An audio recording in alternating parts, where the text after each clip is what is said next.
Shalom, shalom, shalom. First off, I want to start by giving all praise, honor, and glory to Yahweh Bashem, Yahweh Shah, and Bashem Harakal Kadash. Double honors goes to the apostles and elders of Great Millstone who teach and rule well. A sincere shalom goes to the elect Akim out here that the Lord's continuing to put the spirit on to push this truth. And shalom, hey, this prophecy is unfolding, and the Wadi Yahweh Bashem Yahweh Shah for keeping the spirit on me as well as all the other brothers from all four corners of the world to see things unfolding and bring out these prophecies and try to wake up the hopeful elect, and keep the Lord's chosen people, which are the so-called blacks, Latinos, and Native Americans, on what's in the loop, man. Cause you got a lot of L people. Like I got family members of honor mine. They sitting up here caught up on the wrong thing, man. They sit up here following this Christian doctrine and all these so-called black leaders, man, and that shit ain't leading them nowhere. Never, and it ain't leading you nowhere but to that World War III dying that second death, man. My aunt, avid Roland Martin follower, and she can't. You ask her what the hell he talking about, she can't even tell you what's going on.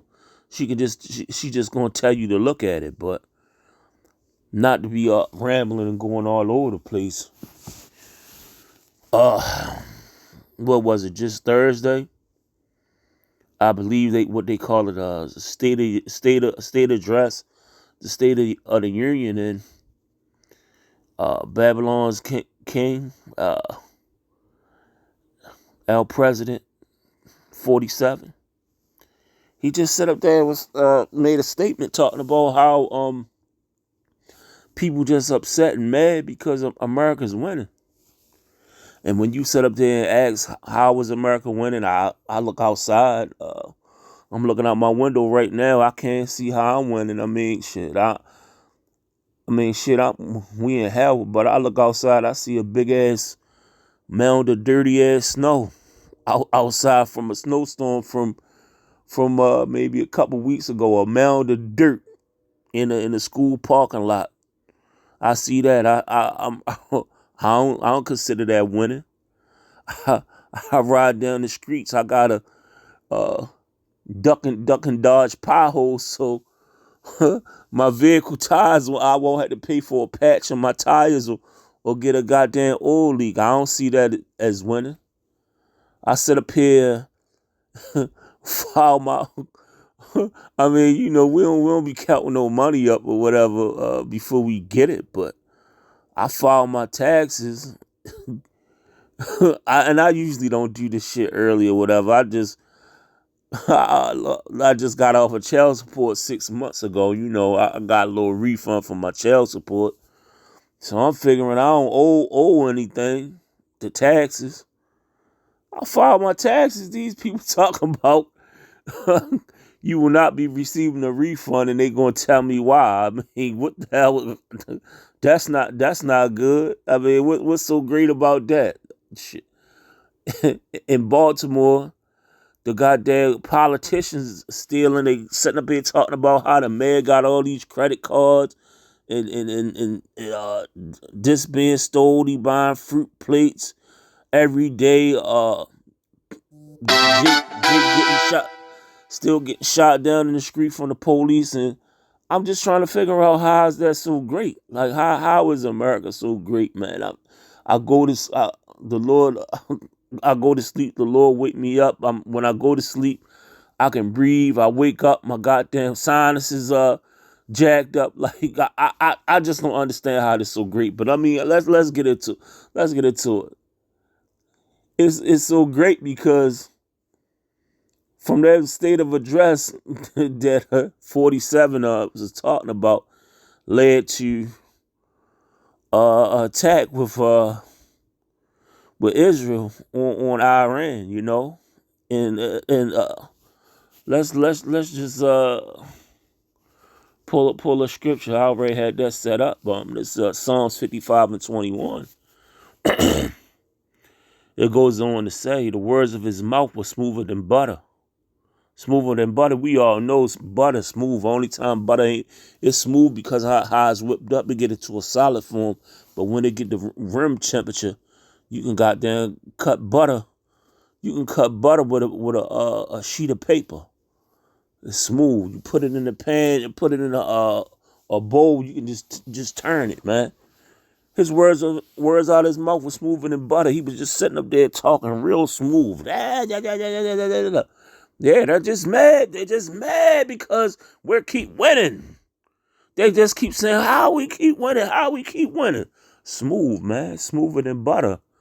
That's why he's known as a deceiver, man. That's why we say he the devil, and devil meaning deceiver.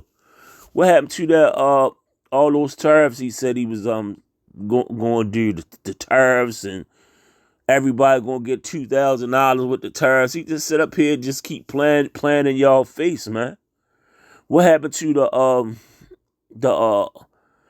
the overtime you work and that's going to be taxed? I mean, he is giving a little tax break on that, but what happened to the fathers that pay child support, get to file their taxes? And this is just minor stuff. I'm just talking about the stuff that he did that could affect me. Everything he did affect me, but I mean, you know, I'm talking about that type of stuff. You know, his words are smoother than butter. But war was in his heart.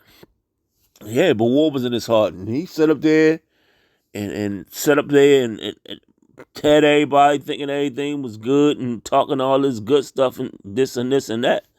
But he's showing you how he feel like America's gonna keep winning because he dropped them bombs, man. He dropped them bombs on Iran, and you know, hey, is a rule. What comes up must come down. Every great empire, every empire that was at the top, man, was great. All fell, man. Even the original Babylon with the second Nebuchadnezzar, how it was just built up, just so great, and it fell, man. His words were softer than oil, yet they were drawing swords, man. And you know, oil is soft. I mean, like even when it ain't hot, oil is soft. But they were drawing swords, man. He was sitting up there, sweet talking. He already had his sword out, ready to destroy. Let's look at it in the NLT. His words were smooth as butter, but in his heart is war. His word soothing as lotion. You know, lotion is smooth, soothing. You know, a lot of brothers don't use lotion, but I'm pretty sure you used it before. You sit up there and take a nice hot shower with that rough water beating your body up, your body dehydrated. You put that lotion on, man, it soothes your skin. I ain't gonna say it make it soft, but it hydrates it and make it smooth. But underneath are daggers, man. But that's what what the scripture continue to say. Cast thy burden into the Lord, and he shall sustain thee. So like you setting up here. I mean, well, a lot of our people ain't sitting up here really worrying about this. They sitting up here saying, war where it's been war before, but it's gonna be a war.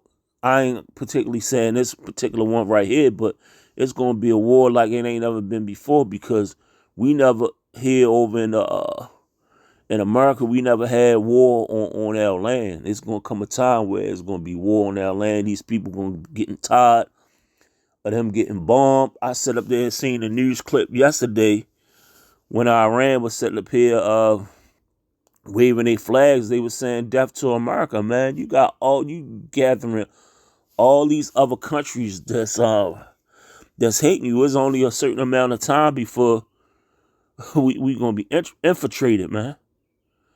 Cast thy burdens into the Lord, and he shall sustain thee.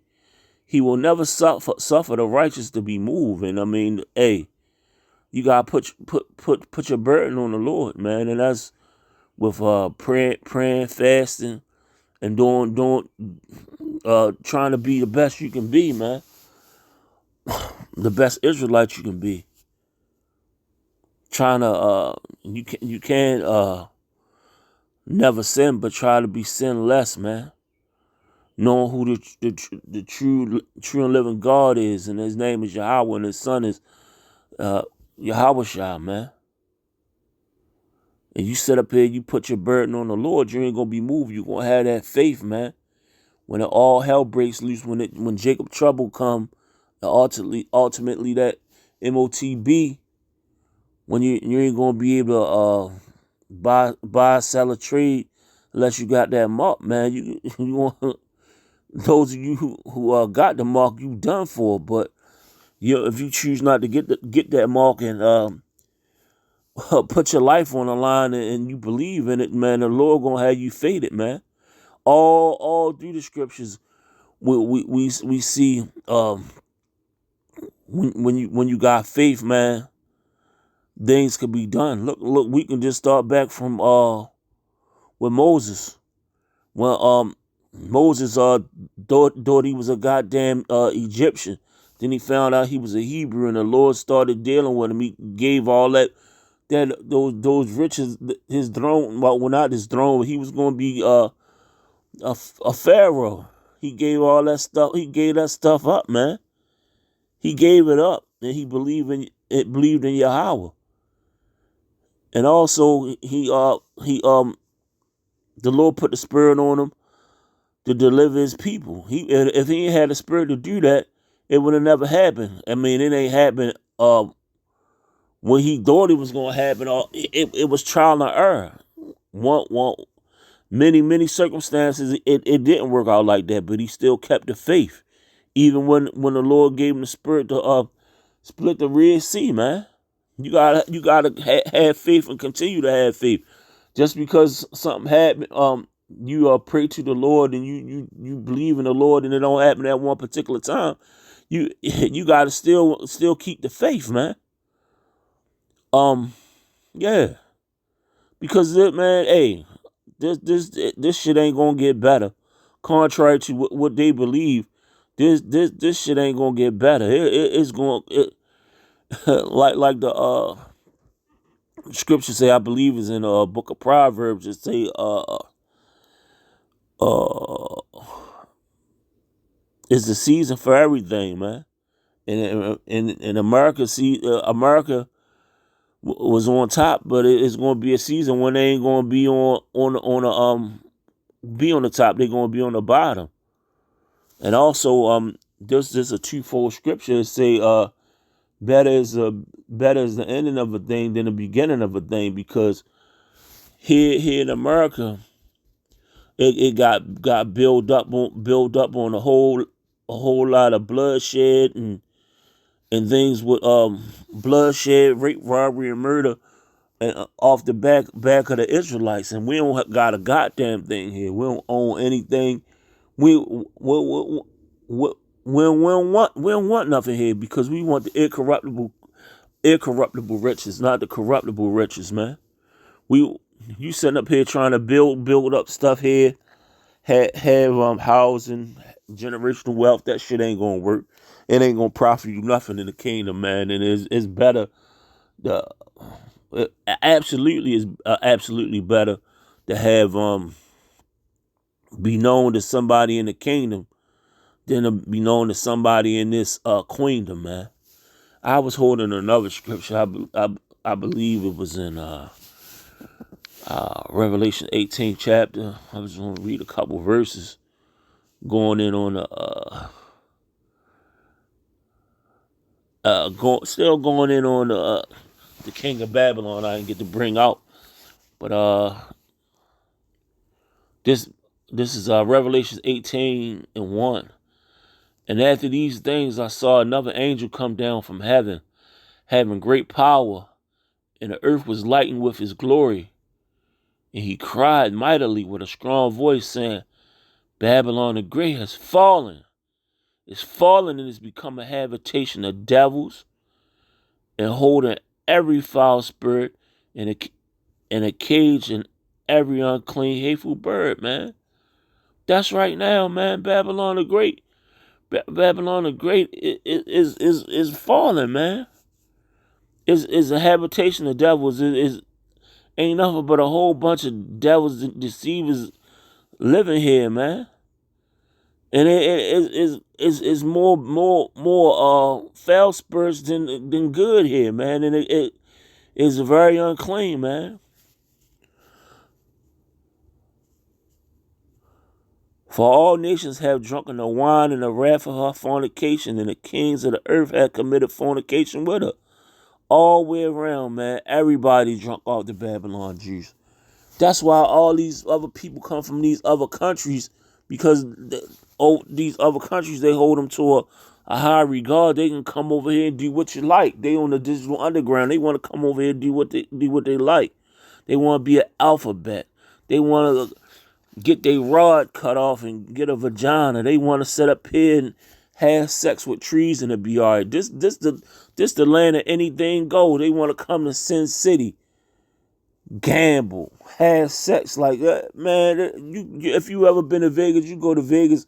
You got people all kind of different languages and tongues over there, man. And like I said, it ain't nothing but Sin City, man. That's why this place gotta go. We sitting up here crying and sighing for Yahweh Shai to come back and cleanse this place, man. And it can't happen no faster, man. So I'm gonna end it on that note. Shalom.